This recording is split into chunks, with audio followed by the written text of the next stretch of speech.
So how do you make a delicious veal schnitzel sandwich? Well, in today's video, we're gonna do just that, so make sure that you watch the recipe entirely in order to get the best results. And we're gonna begin by tenderizing the veal escalopes. And in order to minimize your mess, get on some cling film. This also helps kind of like keeping the meat together whilst you also tenderize it.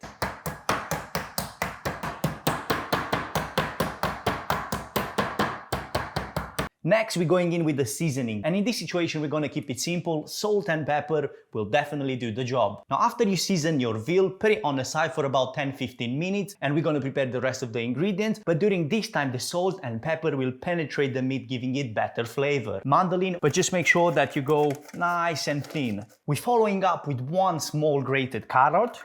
Now, homemade mayonnaise is a lot easier than you think. That's why I suggest making it instead of buying it from the shop. So all you need, 1 egg yolk, a splash of white wine vinegar, and in this situation I want to use whole grain mustard, but if you don't like it you can go with regular. And now we're going in gradually with veg oil. This is really important. The word gradually is the key, because otherwise you're going to split the mayonnaise. Add in salt, a good pinch, and also freshly ground black pepper, and your homemade mayonnaise is ready. It takes just a few minutes. Don't be lazy. So we're gonna leave these till towards the end, and let's move on to making the schnitzels. Right, so we're setting up a quick panning station, which consists of flour, about a cup, panko breadcrumbs, where you can definitely go with regular. This just feels like it gives you a better texture. It looks better in a plate, but again, this comes with the price. It's probably double the price of a regular breadcrumbs, so it's totally up to you.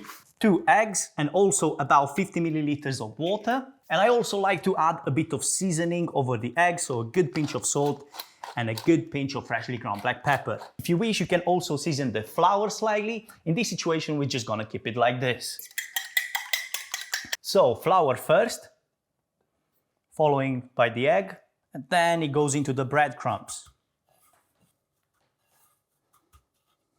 Make sure that your oil is at around 180 degrees Celsius before you adding the schnitzel.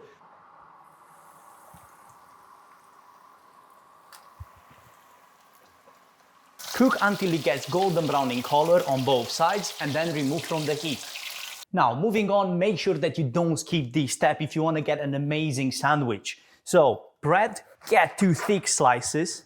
Get a pan, it goes on the heat with about 20-30 grams of butter. Set your heat at medium-high. When your butter is melted, you can go in with the bread. By toasting your bread, you're gonna bring it to life, and your sandwich is gonna taste like a whole new level. Right, let's put this sandwich together. And let's finish the coleslaw, which all you have to do, add a good pinch of salt and a good pinch of freshly ground black pepper.